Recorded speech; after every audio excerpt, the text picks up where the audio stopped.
Que a Alemanha é uma das principais potências europeias, todo mundo sabe, mas o que pouca gente sabe é que a Prússia originou e unificou a Alemanha. Senhoras e senhores, bem-vindos ao canal Story2. Eu sou o professor Danilo e hoje vamos destrinchar a história da Prússia. E antes de irmos para o vídeo, deixa eu te fazer uma pergunta rapidinho. Você já pensou em fazer parte do Story2Flix, o clube de membros aqui do canal? Só quem faz parte do Story2Flix tem acesso a vídeos exclusivos. Toda semana sai um vídeo exclusivo. E se você assinar hoje, já tem uma porrada de vídeos para você maratonar. Outra coisa que você pode seguir lá no Instagram ou na rede das dancinhas, porque tem vídeo curto todo dia. Dito isso, bora pro vídeo.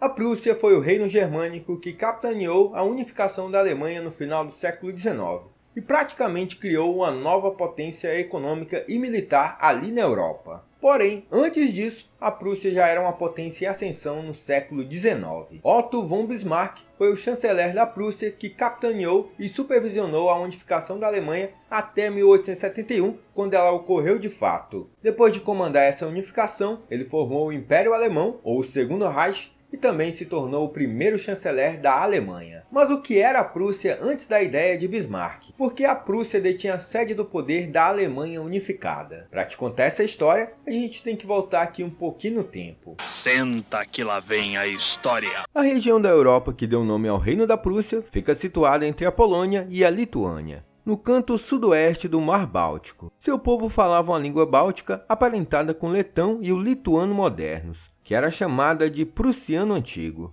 mais amplamente relacionada com o polonês e o tcheco. A oeste, a região que se tornaria a Alemanha estava fragmentada em vários ducados, eleitorados, principados e reinos menores unidos apenas pela língua. Embora estas fragmentações existissem dentro dos limites do Sacro Império Romano, a sua coroa não tinha um poder administrativo para impor o domínio político de forma uniforme em toda a região. A Prússia histórica existia administrativamente independente dos reinos vizinhos. No século XIII, os cavaleiros teutônicos conquistaram a região e importaram a cultura e a língua alemã. Esses cavaleiros teutônicos eram cruzados cristãos de língua alemã enviados pelo Sacro Imperador Romano. E se você não sabe o que foi o Sacro Império Romano, já expliquei sobre esse império que não era império, também não era sacro e também não era romano. Tô deixando o link passando aqui na tela ou tá aqui na descrição. Então se ficar muito confuso, assiste lá primeiro e depois vem pra cá assistir, mas não deixa de deixar o like. Enfim, os alemães entraram em confronto com os poloneses. 13 anos de conflito se seguiram e resultaram na Segunda Paz de Thon,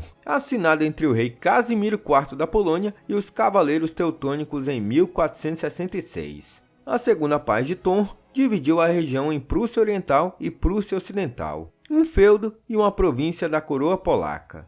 Em 1525, o feudo oriental estabeleceu um governo ducal na sequência da Reforma Protestante e permaneceu suscetível aos imigrantes polacos, alemães e lituanos. Ambos os reinos prussianos descendem da Prússia teutônica. Em 1525, Alberto, grão-mestre dos cavaleiros teutônicos alemães e sobrinho do rei polonês, recebeu de seu tio o título de Duque da Prússia Oriental. O Duque Alberto adotou o protestantismo luterano como religião oficial, tornando o primeiro governante europeu a fazê-lo. Em seguida, ele casou-se com a filha do rei da Dinamarca. Os cavaleiros teutônicos eram a ordem católica, a ala militarista de uma fé renunciada por Alberto da Prússia ao se tornar duque. Como duque, Alberto secularizou sozinho o protestantismo que varreu o norte da Europa. Além disso, Alberto favoreceu fortemente as artes e a educação e fundou várias escolas. Ironicamente, ele também participou da derrubada do Sacro Imperador Romano Carlos V,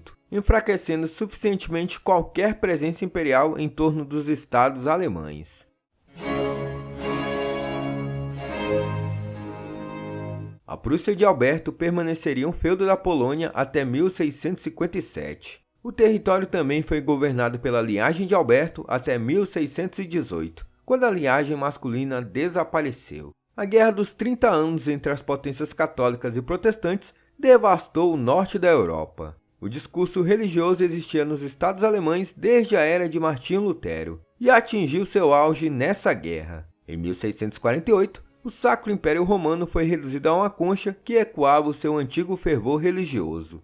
A religião onde hoje é a Alemanha foi destruída pela guerra religiosa. No início do conflito, em 1618, a dinastia Hohenzollern de Brandemburgo alemão, da qual o próprio Alberto era descendente, casou-se com os descendentes de Alberto da Prússia. A liagem consanguínea resultante solidificou politicamente as propriedades da família no Sacro Império Romano com as do leste, ou seja, aquela que era a região da Prússia na Polônia. No entanto, as duas propriedades não tinham litoral entre si e ainda não estavam territorialmente unidas.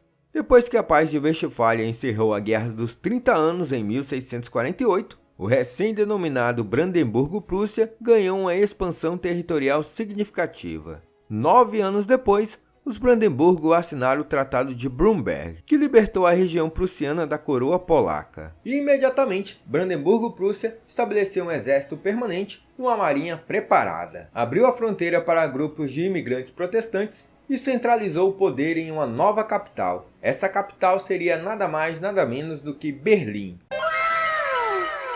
Em 1701, a Prússia finalmente se declarou em um reino. A operação foi supervisionada pelo então eleitor de Brandemburgo e Duque da Prússia, Frederico Guilherme. Embora ele não vivesse o bastante para ver o seu domínio alcançar o Estatuto de Reino, o Estatuto era fruto de seu trabalho. Após a devastadora Guerra dos 30 Anos, Frederico Guilherme concentrou seus esforços na reconstrução da economia e das forças armadas, que foram devastadas pela guerra. A sua política de tolerância religiosa estimulou a imigração que sustentou os ambos feitos. Economicamente, Frederico Guilherme aliou-se ao seu sobrinho Guilherme de Orange, soberano da República Holandesa, que na época era uma potência econômica. Guilherme de Orange também acabou assumindo o trono da Grã-Bretanha como Guilherme III, isso após a Revolução Gloriosa. Enquanto desviava sua atenção para o oeste, em direção ao seu sobrinho nos Países Baixos, Frederico Guilherme manteve o olhar fixo na Alemanha destroçada. A guerra enfraqueceu substancialmente o Sacro Império Romano Católico, e o protestantismo prevaleceu em bolsões de suas fronteiras. Embora estivesse fraco, o golpe final devastador no Sacro Império Romano só seria desferido por Napoleão Bonaparte no século seguinte, quando ele acabou com o Sacro Império Romano e criou a Confederação do Reino naquela região. Mas antes disso, Frederico Guilherme foi sucedido por seu filho em 1688, que governou como Frederico I, Duque da Prússia. A partir de 1701, Frederico I tornou-se o rei Frederico I do Reino da Prússia. A linhagem familiar na Alemanha tinha agora assumido o controle dos territórios alemão e polaco, e impôs o nome da região polaca. Assim, nasceu o Reino da Prússia. Seu primeiro rei, Frederico I, era primo e irmão de Guilherme III, rei da Inglaterra, mas nascido na Holanda. Com a economia e as forças armadas construídas sob seu pai, Frederico concentrou o novo Reino da Prússia no domínio do fragmentado reino político alemão. A excelente economia e a imigração em massa produziram uma poderosa classe mercantil. Embora a economia estivesse em expansão, a administração imperial tinha um espinho nos territórios ao seu lado, impedindo a autonomia absoluta. Somente quando Frederico I foi sucedido por seu filho Frederico Guilherme I é que o soberano imperial prussiano acumulou influência suficiente para governar com poder absoluto. Economicamente, o estilo de vida estritamente militarista e festivo de Frederico Guilherme contrastava com o de seu pródigo pai, e abocanhava enormemente o tesouro imperial. O rei Frederico Guilherme I entrou em confronto com a Suécia, e ele tinha um aliado muito forte, era Pedro o Grande da Rússia. E assim, ele expandiu as fronteiras do seu reino para o norte. Até então, a Prússia não havia atingido o status de potência global, até que Frederico Guilherme I morreu e assumiu o poder Frederico II, aquele que veio a ser conhecido como Frederico o Grande. E esse Frederico o Grande ele não foi grande à toa, porque ele governou durante a época do Iluminismo, e ele era um déspota esclarecido. Era um rei, mas que adotava ideias iluministas. Frederico o Grande introduziu o movimento iluminista em seu reino, e nessa época o Estado prussiano se tornou tão forte que anexou partes da Polônia. Eu não suporto mais o que estão fazendo comigo.